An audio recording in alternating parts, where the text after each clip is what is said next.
Martín nace en Santiago en 1965. Entre los años 1983 y 89 estudia arquitectura en la Pontificia Universidad Católica de Chile, obteniendo el título de arquitecto en 1989.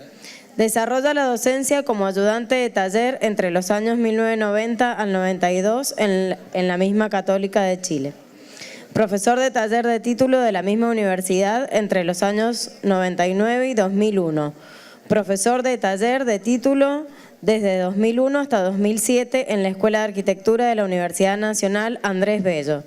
Profesor de taller desde el 2006 al 2012 en la Escuela de Arquitectura Universidad Finisterre de Santiago de Chile. Actualmente es profesor de taller de ejercitación y magíster de Arquitectura Sustentable en la Escuela de Arquitectura Pontificia Universidad Católica de Chile. Profesor invitado del Taller Internacional de la UBA. Conferencista en diferentes seminarios de arquitectura, tanto en Chile como en Argentina, Paraguay, Alemania, Panamá, Brasil, Austria. Trabaja en la oficina del arquitecto Enrique Braun desde 1990 a 1993. Desde 1993 trabaja de manera independiente, ha obtenido distintas distinciones en bienales, concursos nacionales y publicaciones en revistas y libros especializados tanto en Chile como en el extranjero. Ha desarrollado también una extensa labor en el ámbito del diseño industrial.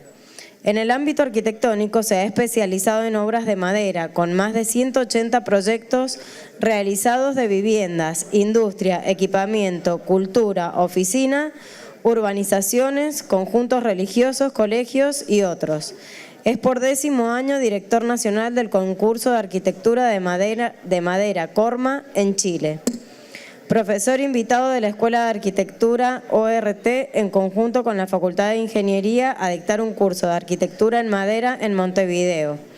Actualmente ejerce la profesión de manera independiente junto a otros 8 profesionales que forman MHC Arquitectos Asociados, con proyectos tanto en Chile como en el extranjero. Era largo. Gracias, buenas noches. Me imagino que estarán algo cansados, así que vamos a tratar de hacerlo lo más ágil posible. Y primero agradecer por la invitación.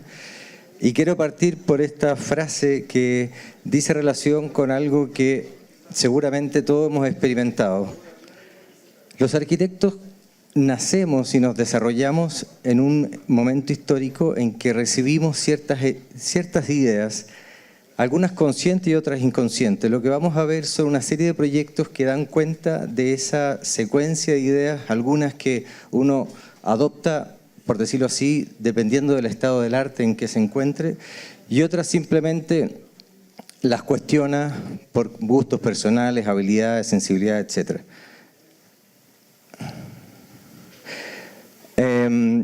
Esta frase me representa muy bien un poco que frente a cualquier proyecto, más importante que la forma que yo le voy a dar es la actitud que yo voy a tomar frente a él. Dice relación con un problema más bien de orden ético o de orden humano, antes que de orden formal y del problema de diseño que esto implica. Haciendo una caricatura, podemos decir que uno podría entender en 2 polos, el arquitecto como un artista que hace básicamente el mismo proyecto en distintos lugares, ejemplos sobran, o el arquitecto como un profesional que se pone al servicio de ciertos proyectos y va determinando las condiciones o las formas particulares en cada lugar. Esto podría ser, esto podría ser Frank Gehry, que ustedes bien lo conocen, y esto podría ser Rafael Moneo, que también lo conocen. Frente a cualquier encargo, lo que nosotros hacemos es preguntarnos esta serie de conceptos, o sea, esta serie de preguntas que son como bastante básicas, que dicen relación con qué vamos a hacer, dónde va a estar, cómo y de qué va a ser el proyecto y para quién. Esto parece bastante obvio, pero me parece bueno explicitarlo porque el qué es lo que haré no tiene tanto que ver con el problema de la forma, sino que más bien, para mi gusto, con el problema de la estructura que está dentro o detrás del proyecto. Y no hablo solo de la estructura portante, hablo de la estructura de organización del programa en función de una cierta intención. Haciendo una caricatura de un poco de la arquitectura de hoy, uno podría decir, bueno, los edificios hoy día tienden a ser bastante estandarizados en su resolución formal y, por decirlo así, como que los arquitectos lo que nos termina resultando, digamos, como que el trabajo estaría concentrado básicamente en resolver un problema con la envolvente como con la forma física del edificio. Sin embargo, si analizamos cualquier programa, los programas son de orden muy diverso y tienen en esa pura información, siguiendo un poco la manera de pensar del UICAN, mucho de una matriz que uno tiene que después combinar en función de jerarquizar lo que para uno va a ser importante y desde ese punto de vista levantar el edificio. Una vez hecho eso, todos, creo, trabajamos con una cierta, con un lenguaje de patrones, siguiendo este esquema tradicional de Christopher Alexander. Tiene que ver con un montón de saberes o conceptos que uno tiene incorporado y que los usa consciente o inconscientemente en los proyectos. De esa forma, cuando estamos desarrollando un proyecto, empezamos a sacar afuera todo eso que está presente en esta búsqueda como incesante de qué va a ser, de qué materialidad es, y con eso fijamos una meta que podría ser que la forma es así, no es una consecuencia de toda esa búsqueda y no es la meta a la cual queremos llegar. Parece, por lo visto aquí, un tema recurrente en la arquitectura de esta zona del mundo, el tema del paisaje. Vivimos en un territorio que es especialmente potente del punto de vista, ya sea porque tiene montañas, río o simplemente porque es un horizonte muy extenso. Y desde ese punto de vista, digo yo, los proyectos tienen que sacar los músculos necesarios para conversar y dialogar con ese paisaje, ya sea junto al mar, junto a una cordillera o incluso en contextos que a veces son propiamente urbanos. Un tercer tema es, ¿de qué va a ser el proyecto? Bueno, parece ser también un lugar común que en general en esta parte del mundo tenemos que hacer arquitectura de bajo presupuesto. En general los recursos son escasos y los intereses son muchos.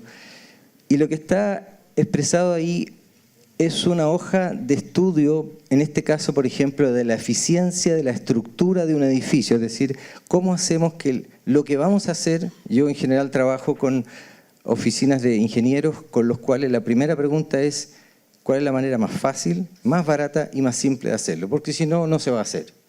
Entonces, eso que aparece ahí es un listado de la estructura que estaría detrás de un proyecto, de la cuantificación de esa estructura y de un índice que dice relación con los kilos o los metros cúbicos de estructura por metro cuadrado de edificio, independiente si esto es madera, hormigón, acero o lo que fuese. Hecho todo ese ejercicio, recién aparece el material como, bueno, y con este presupuesto, en estas condiciones, ¿con qué lo vamos a hacer? Y ahí vamos a ver proyectos de distintos materiales, hormigón, acero, madera, ladrillo, etc.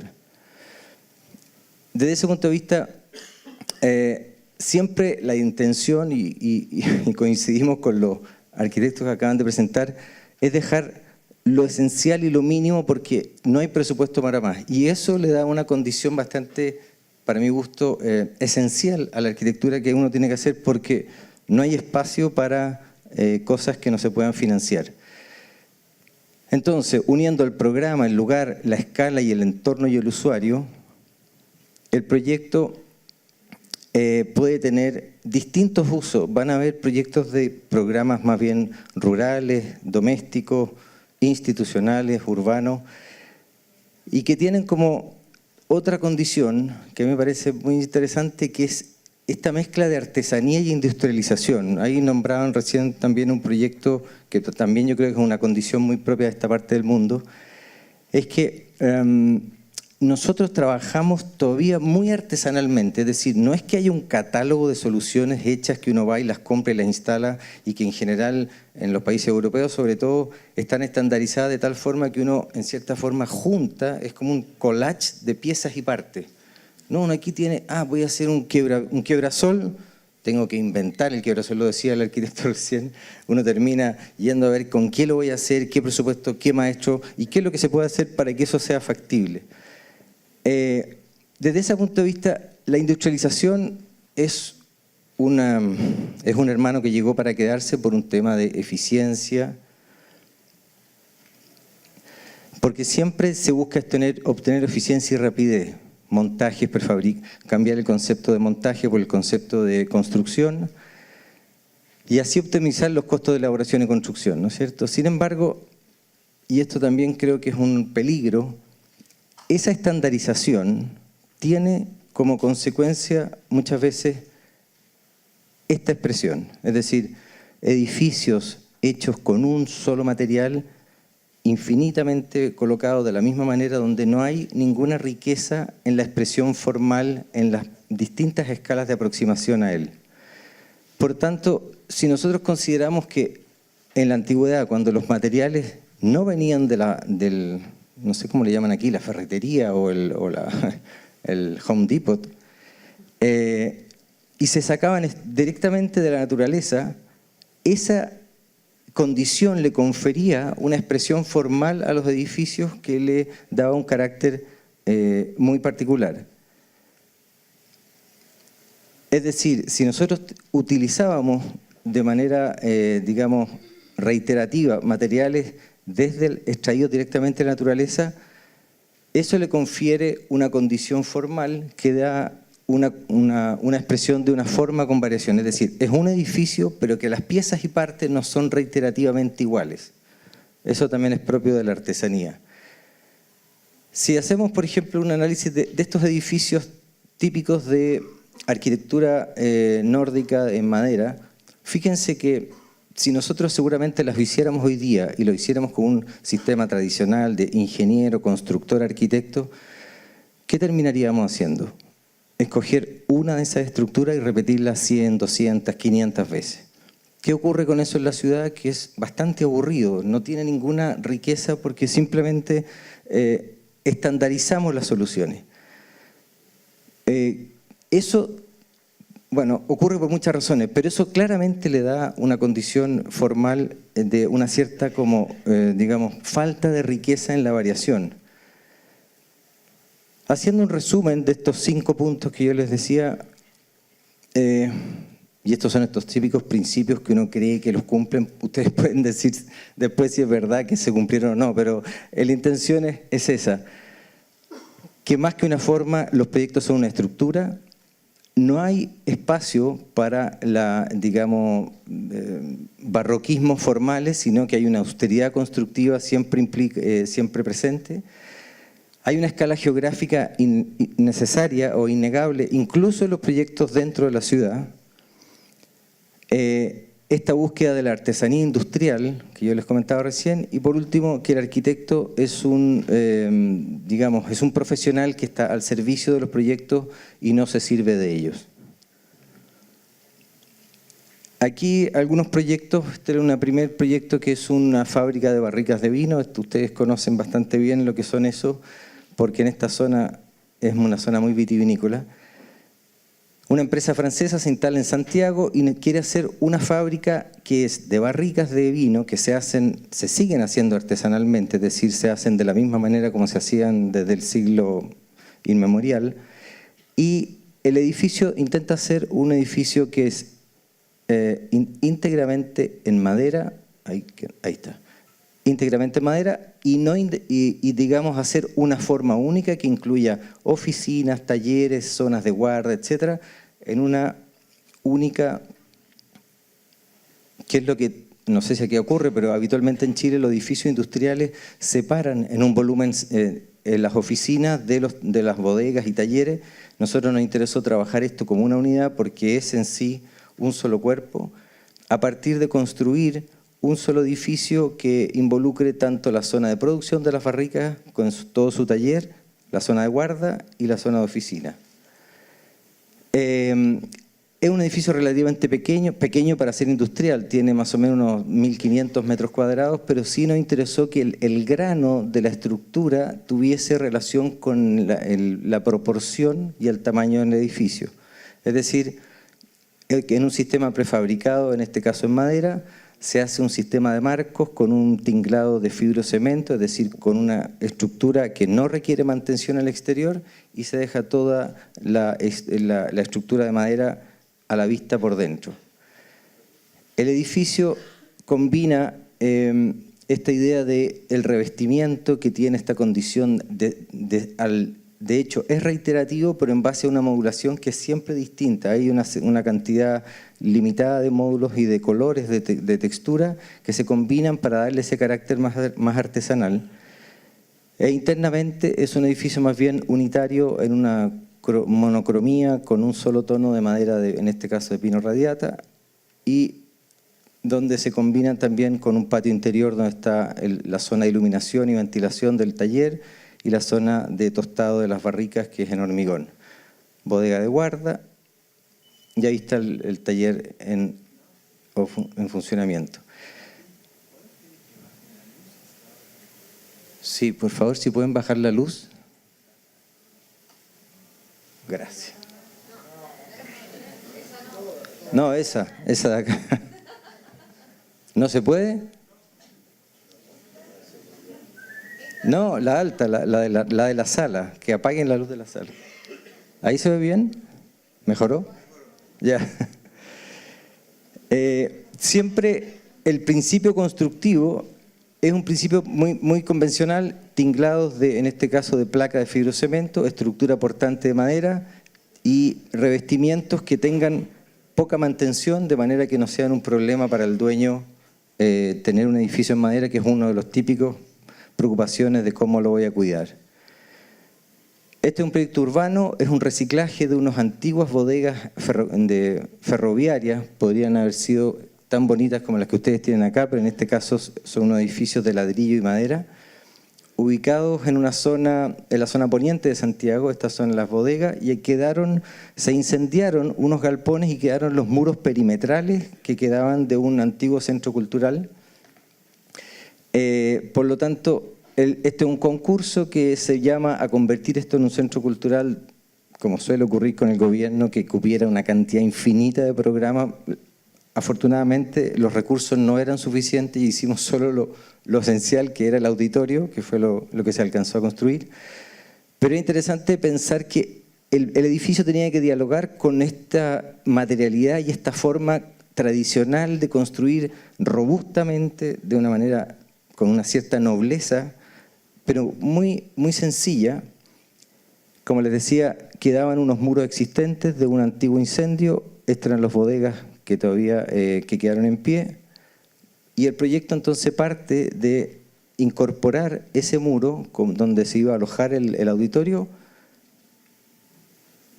donde nosotros alojamos la caja negra del auditorio, que es una construcción en base a una estructura de madera y un zócalo de hormigón, y el resto era completar el edificio en un solo centro cultural que está en conexión con la ciudad, la antigua estación ferroviaria.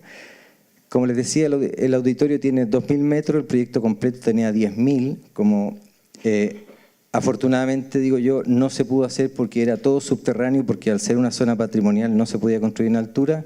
A nosotros nos parecía una aberración hacer eso, pero bueno, eran parte de las bases. Afortunadamente no se pudo hacer y solo se construyó el auditorio que ustedes ven ahí.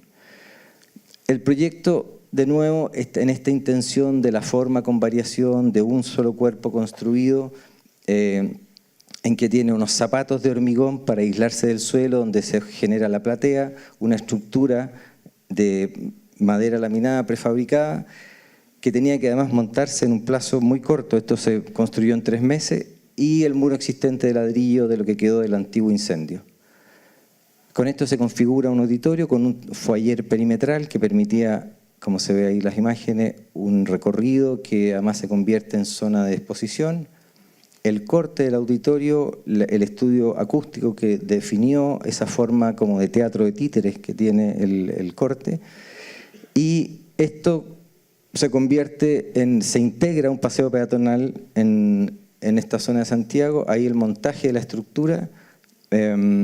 Aquí, claro, lo más relevante es que esta es una estructura que tiene que tener una resistencia al fuego muy alta, porque al ser una sala de conciertos tiene que tener esa condición. Y el proyecto se construye en base a esta estructura que se configura como un solo espacio que se terminó en una primera etapa así y que finalmente se revistió para poder cumplir con las normas de acústica y de protección al fuego, y el foyer perimetral y la gran sala interior. Un tercer proyecto, volvemos al campo, este es un packing en Chile, en la zona central, es una zona de mucha fruta de exportación, entonces ya en los últimos años está esta moda de hacer fruta orgánica, entonces este es un packing que se viene a convertir en una nueva ala de una antigua instalación industrial que era, por decirlo así, de fruta no orgánica, y se instala un nuevo edificio junto a una carretera en medio de un valle. Y la pregunta de lo orgánico, que es una cosa bastante es como un tópico bastante reiterativo en la arquitectura, decían, bueno, ¿qué es ser orgánico? ¿Es ser literalmente un edificio que parezca un árbol? ¿Con toda la complejidad constructiva que eso conlleva? ¿O es una abstracción de ese gesto y cómo ese gesto lo llevamos a convertir el edificio en un cuerpo con inflexiones? Finalmente, el edificio se construye en base a un zócalo de hormigón, una estructura de madera y un revestimiento de chapa metálica y fibrocemento y zócalos de piedra, y se convierte en un edificio que es, de nuevo, producto de un concurso que hay que hacer siempre en plazos récord. Lo digo esto porque es interesante que muchos de estos proyectos son concursos que se ganan porque se hace un proyecto eficiente y rápido. Cuando yo les decía anteriormente respecto a la búsqueda en todo proyecto de esa cierta, de sacarle la grasa, es decir, por ejemplo, las estructuras de madera tiene una de sus virtudes, es que el diagrama de momento define exactamente el espesor y la forma de cada uno de esos elementos. Bueno, define, pero uno como arquitecto la configura, con lo cual termina siendo una estructura muy liviana, por lo tanto más económica y más barata y es fácil de montar. Y en este caso el edificio con todas sus inflexiones, con esas tomas de luz natural,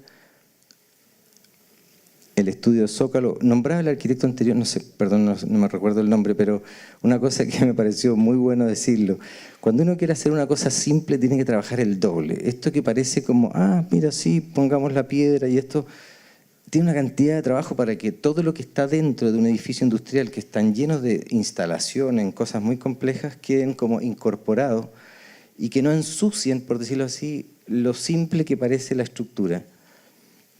Claro, finalmente, de hecho, todas las instalaciones interiores la hizo una empresa de Buenos Aires, que una anécdota, la empresa chilena había pedido que esa máquina fuera de color verde, bueno, porque tenía esta cosa de esta fijación de lo orgánico con lo verde. Por algún motivo que ustedes entenderán, la empresa que la fabricó en Buenos Aires la tenía hecha celeste. Y nosotros fuimos, hicimos las pruebas, llevamos los pantones de colores y nos decían, sí, no se preocupe, si se la vamos a pintar verde. Llegó, ya saben de qué color. Nunca pasó. Y decía, no, pero si es que el celeste es muy lindo. Decía, bueno, ya, ok. Son cosas que no podemos discutir. Y aquí el edificio ya ha terminado frente... Bueno, tiene una cosa de una escala que tiene que dialogar con la velocidad y el tamaño de una carretera que lo circunda. Esto es una bodega de vino en medio de un paisaje que está rodeado de viñedos, de alamedas de antiguos árboles y que tenía al costado una antigua casona a la manera como de un pequeño chateau.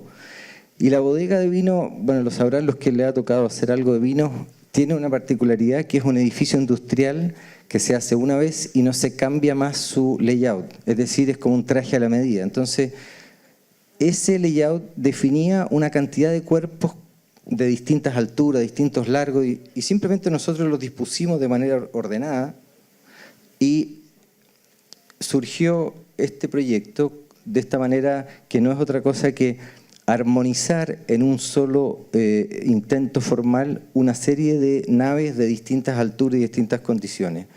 El resto son gestos para simplemente proteger el sol, digamos, generar gestos formales a la escala del paisaje que lo circunda, como estos elementos de esa manera.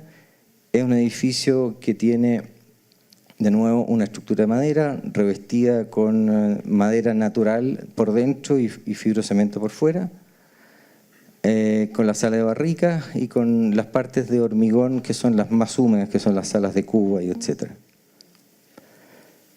Hay una cierta intención siempre combinatoria en los proyectos de este tipo, que son, por un lado, un proyecto industrial y por otro lado, un proyecto turístico. Entonces tiene todas estas circulaciones que son más bien pensadas para el recorrido de los visitantes. Otra bodega de vinos, pero en este caso con una intención distinta, haciendo un homenaje a Donald Judd, el gran artista norteamericano. Pensábamos que era interesante que en un paisaje se interpusiera un gesto formal que dialogara en oposición geométrica con la sinuosidad de la topografía del lugar. Por lo tanto, se genera este edificio que está en torno a un patio y son distintos volúmenes que configuran una geometría, de nuevo, les va a parecer reiterativo, pero ya vamos a parar con la madera, ya vienen otros materiales, espérense nomás. Esto de manera que, de nuevo, son edificios agrícolas con todas sus condiciones, sin embargo, siempre con esa intención que va un poco más allá de lo simplemente funcional. Este es otro edificio que está sobre el mar, es un edificio de unos laboratorios de investigación marina de la universidad y se construyen en un promontorio que domina una saliente muy notable que está sobre el océano, donde había una serie de edificios existentes antiguos que había que, digamos, adjuntar una cierta ampliación en distintas etapas, con lo cual se deja las preexistencias y se estudia un partido general que parte de un cierto tamaño como único y que después se despliega de esta manera en distintos cuerpos para separar funcionalidad, garantizar iluminación y ventilación natural y generar un orden en esta especie de conurbación de edificios que estaban bastante dispersos en el lugar. Por lo tanto, optimizando un poco el tema de la iluminación, generando un vínculo con la plaza existente y con estos edificios, se disponen esta serie de cuerpos que estaban, como decíamos, mirando hacia el mar, casi flotando sobre él, y de esa manera, digamos, establecer un orden geométrico a escala del lugar de este gran promontorio topográfico en donde se accede por la parte superior, donde están todos los recintos habitables, y la parte inferior son todos los recintos de servicio. Piensen que este es un laboratorio que saca agua del mar, tiene una serie de piscinas donde se estudian algas, etcétera, crustáceos, mariscos, peces, y después se vuelve al mar. Entonces es un edificio muy complejo desde el punto de vista técnico, pero que tiene como intención esta especie de gesto formal que se terminaría con un museo, de un acuario abierto al público que aún no se ha construido. El edificio entonces son estos volúmenes que son laboratorios, oficinas, auditorios, distintos programas donde se combina y se construye de nuevo esta especie de zócalo de hormigón que se adecúa al suelo en un terreno muy arenoso y un esqueleto de madera que es el que se posa sobre él para poder construir estos cuerpos que están flotando sobre el mar.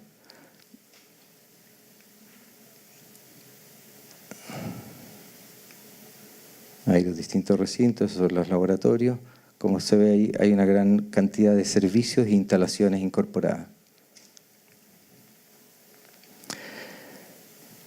Otro proyecto es un proyecto bastante modesto, pero me parece interesante porque tiene que ver con esta adecuación a un contexto. Era dentro de unas aras de caballos, de una cosa bastante sencilla en un campo, se establece una idea de agregar un nuevo cuerpo de manera que se configure como un edificio más que va a conversar con los que ya existían y que mediante una estructura bastante repetitiva y sencilla se arma de hecho es una maternidad para yeguas de caballos de carreras que como curiosidad, la yegua que habita vale como 5 veces el precio del edificio. Entonces, claro, este es un edificio extremadamente lujoso para un caballo. Pisos de goma, muros acolchados, calefacción, etc. Bueno, imagínense que... Y eso que ustedes ven ahí es porque, en el fondo, es una oficina que muestra a los que van a ir a comprar las montas del caballo en un lugar que tiene una exhibición, y aquí está toda la zona de la maternidad. Esta particularidad no tiene otra cosa que ser un edificio para eso, que después se comenzó a repetir para ir reemplazando los otros edificios existentes. Cambiando de material y pasándonos a una escala más geográfica, este es un proyecto que nace, lo que vimos anteriormente, que era la Viña Morandé, que está ubicada en este lugar. Después el mismo propietario compró un gran terreno al borde de un tranque artificial que, como digo yo, es como la sensación que debe haber tenido no sé cómo se llama acá, pero en Chile le llamamos Pedro de Valdivia, fue la persona que, digamos, conquistó el territorio. No sé cuál fue el primero que llegó acá. Pero es la sensación de llegar y decir, bueno, ¿qué hacer en este tamaño de paisaje? Es decir, hacerse cargo de arquitecturizar desde esa cumbre hasta esta cumbre, incluyendo las zonas de plantación de viña, el tranque, la otra zona de plantación de viña, otras plantaciones en las laderas de cerro, y de esa manera configurar un cierto master plan que es muy interesante, porque en el fondo es como recorrer el paisaje y luego decidir por dónde se va a circular, dónde van a estar los miradores, cómo se va a hacer la relación con el territorio, en qué lugares se van a poner las distintas instalaciones para configurar un paisaje que, y esto lo digo porque es muy interesante, que en el fondo el propietario dijo, bueno, cuando uno piensa a 100 años, el propietario actual va a alcanzar a ver eso. Es decir, cuando una persona, no sé si aquí tiene la sabia manera, yo siempre he destacado el Parque San Martín, de la persona que hizo eso, fue muy visionaria, dijo hace 150 años, no sé cuándo fue, aquí va a haber un parque que algún día se va a convertir en el corazón de la ciudad. Bueno, en Chile, bueno, y me imagino que acá también, el cortoplacismo es una cosa muy habitual. Yo quiero tener un jardín y un parque en lo que me queda de vida. Este propietario dijo, no, yo voy a plantar y que lo vean mis nietos, es decir, en 100 años más va a estar así, pero ahora lo vamos a ver. Ahora, sin embargo, en este paisaje, claro, hay cosas que se pueden hacer más rápido, la definición de territorio, la plantación de olivos en las laderas de cerro, etcétera, que comienzan a geometrizar este lugar y a domesticarlo, pero sin embargo, las construcciones, decíamos, bueno, ¿cómo se puede construir de una manera en que sea posible seguir repitiendo esto 100 años más? Es decir, que el actual propietario o sus hijos o sus nietos o el futuro administrador pueda ir a buscar a la esquina, como decimos, a la ferretería, los materiales, los maestros, y con esa técnica levantar los edificios de manera que esa actitud, como decía al principio, sea la que informe la decisión cómo construir y no tanto traer un sistema que va a ser después un problema de repetir.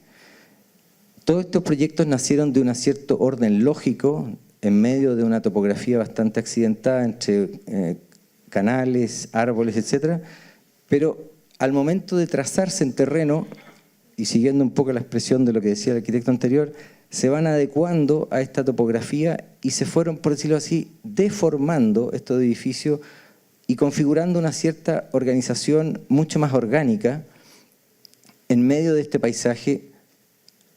Y la decisión fue cómo convertir, incluso cuando había que subir en altura, desplazarse en el largo, generar umbrales de acceso, terminar en un proyecto que es bastante orgánico y que en el fondo lo que intenta es hacer gestos a escala del lugar, como muestran esas imágenes del acceso, Y me detengo aquí porque en el fondo el gran invento de este proyecto fue esto.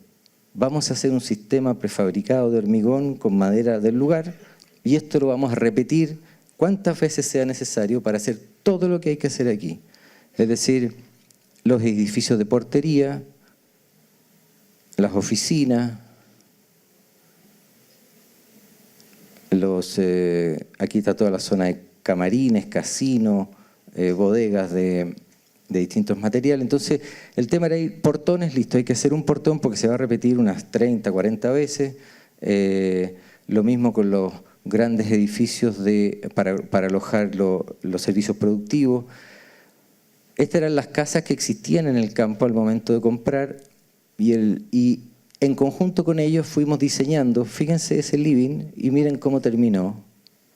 Diseñamos una casa bastante convencional, típica casa H con patio delantero, patio trasero, que configura un espacio interior que mide la relación entre el norte con el sol, el sur con todo lo que gallinero, bodegas, digamos cultivos, y esa casa se enmarca dentro de este paisaje, con lo cual se recogen los mismos gestos y los mismos elementos y se configuran estas que fueron, bueno, esta casa deben haber unas 8 o 10 dentro del... Y ahí está ese living que se trasladó para acá con sus mismos muebles, claro, con una cierta mayor, ¿cómo se llama?, dignidad.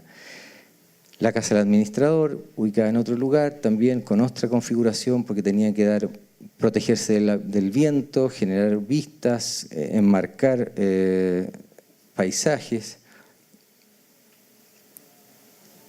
Las caballerizas que se hicieron en otro material porque los caballos se lesionan al momento de golpear, por ejemplo, un elemento de hormigón, en este caso son todas de madera. Después, y así, bueno, el propietario fue haciéndose cargo y hoy día ya esto es un campo que ya tiene unos 10 años de vida. Otro proyecto es un colegio, un colegio en en el sur de Chile, en Puerto Montt, es una zona muy lluviosa, muy fría, y este es el colegio original que estaba en el centro de la ciudad, que es un colegio que se construyó en 1850 en Puerto Montt, cuando eso era Puerto Montt, para que ustedes vean eso. Hoy día es una ciudad bastante grande y bastante moderna, pero era una ciudad completamente de madera. Ese colegio que vimos ahí estaba en este punto, se traslada a una zona periférica donde tenemos hoy día una zona de expansión urbana y se dispone este gran edificio que tiene como intención recuperar una idea que nos parecía muy interesante, sobre todo respondiendo al clima. En la zona llueve 250 días al año, hace mucho frío, mucho viento, entonces el colegio es enteramente interior y nos parecía interesante que las distintas partes del proyecto formaran un solo cuerpo y sus derivaciones y no lo que suele ocurrir con los colegios que son muchos cuerpos anexados al costado de una circulación. Eso tenía un primer gesto que era construir este zócalo que tiene un valor también importante desde el punto de vista conceptual por cuanto genera el propio suelo, en torno del cual se genera un gran patio, un solo patio para todo el colegio, protegido además por una árboles existentes, recuperando el viejo principio del patio colonial, y la gran fachada urbana de este colegio, recuperando también el sistema de la tecnología local, de este poncho, en este caso madera y metal, que va a cubrir de la lluvia y del viento, haciendo un patio que permite protegerse del sol y con una estructura modular que permitía, bueno, estamos hablando de un colegio de 28.000 metros cuadrados, muy grande, entonces había que construirlo de una manera lo más estandarizada posible, sin perder la idea de esta artesanía que tenía que recoger. El gran volumen de los servicios comunes, casino, hall de acceso, el perfil del edificio en el lugar, recuperando esto que es típico de la zona, que son los galpones hechos en madera, que como ustedes ven tiene esa pátina y un poco esa textura, porque como se dice aquí, llueve de lado, entonces tanto toda la fachada como la cubierta tiene que ser resistente a la lluvia. El edificio tiene todo un gran volumen de madera en todo lo que tiene que ver con la fachada de acceso y el resto del colegio es un edificio de hormigón. Aquí hay una foto del colegio en construcción que combina esta estructura de madera con una estructura de hormigón.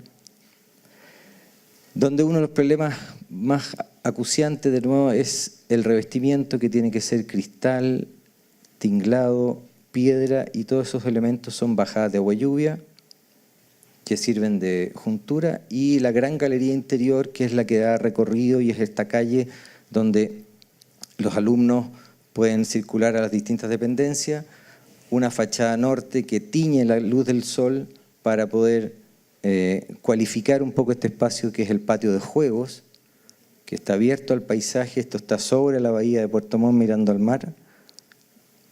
La estructura con todas sus modulaciones, con sus distintas disposiciones, y el resto son, bueno, distintas partes del colegio con sus distintas materialidades.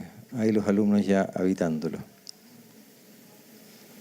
El edificio de la iglesia, que es el edificio más grande y más importante, que está en el vértice, en la esquina, y la configuración de esta nave, que busca combinar una nave vertical, una nave en planta, digamos, concéntrica, con una verticalidad sobre el altar. El gimnasio, que es un gran espacio que junta a los 2.000 alumnos del colegio en un lugar climatizado y techado. Y el último proyecto es un colegio, otro colegio, pero esta vez en Santiago, en una zona urbana, donde producto del terremoto del año 2010 se vino abajo este colegio, que es un colegio muy antiguo, y un concurso, hay que reconstruir el colegio, y es un colegio bien particular porque es un colegio de liceo artístico experimental, es decir, es como la selección de todos los artistas de los colegios públicos de Santiago en distintas especialidades que vienen acá, y entonces es un colegio que no tiene salas de clases, tiene solo talleres de todas las especialidades que se le ocurran.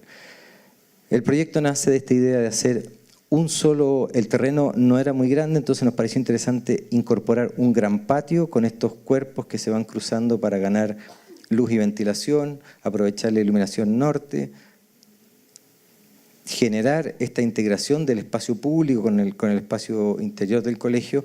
Pensemos que los alumnos de este colegio, bueno, todos los que son artistas aquí me van a entender, en general es el hijo cacho de la familia, porque el hijo cacho, el artista es siempre una persona un poquito aparte, un poquito apática, claro, muy sensible, pero andan como retraídos. Entonces, de hecho, visto con la misma gente de la dirección del colegio, decían, ¿cómo hacemos que este colegio dé espacio a todos esos rincones que cada uno va a tener, pero que se vean? Porque si no, los que tocan violín no se ven con los que hacen danza y no se ven con los que hacen grabado. Entonces, el colegio nace de esta idea de hacer un gran patio. Se reemplaza el gimnasio tradicional del colegio por un teatro, que es un teatro además que tiene que tener un uso ahí.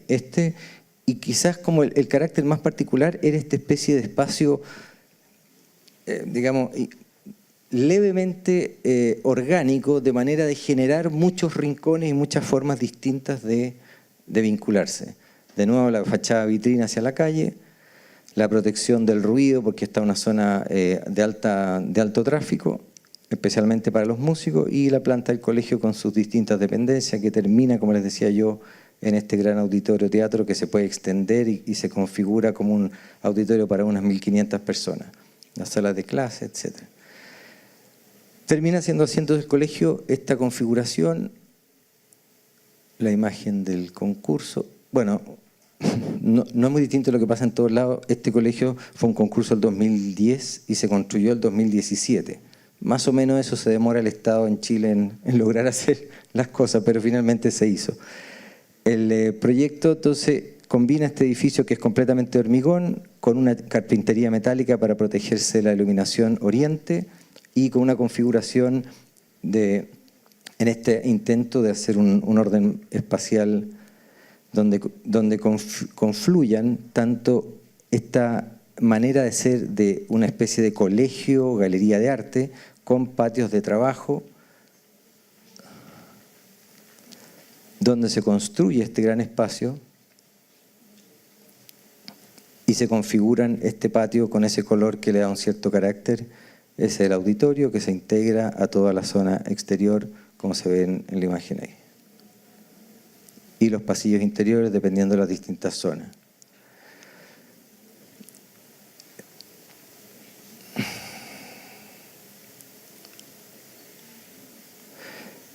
terminar, volver sobre esta idea. La arquitectura en esta condición de tener una doble vertiente industrial y artesanal, creo que tiene que tener necesariamente utilizar toda la tecnología que está disponible para poder hacerla factible, pero sin perder que básicamente está hecha a mano. Y lo digo porque aquí tienen muy buen uso del ladrillo, muy buen uso de la piedra, allá tenemos bastante madera, pero finalmente, al menos, bueno, los que han tenido la experiencia de construir con las manos es una cosa que le da un cierto carácter y es bastante simple. Lo digo porque la tecnología manual requiere de baja, digamos, incorporación. Claro, hay elementos como esos que hoy día están presentes en el mercado, pero en el fondo todo se hace con un serrucho, un martillo o un poco más que eso. No es una cosa de una gran complejidad. ¿Y eso para qué? Para mi gusto, no olvidar que el cuerpo construido tiene que tener un cierto interés más allá de un puro elemento formal. La materia, la textura y la forma se combinan en las distintas escalas y tiene que ver con la distancia que yo estoy del edificio. La forma opera sobre una cierta distancia, la textura es una cercanía y la materia está cuando yo estoy próximo e incluso toco lo que estoy construyendo. Y este texto de Adolf Loos da cuenta de eso, que en el fondo somos de alguna manera un eslabón más en una larga tradición que va, digamos, sumando elementos que pueden ser construidos de una manera mejor, no necesariamente, para mi gusto, en oposición, sino que en sumatoria con lo que ya existía. Y si simplemente no encontré nada mejor, bueno, hagamos más de lo mismo, pero hagámoslo bien. Eso, muchas gracias.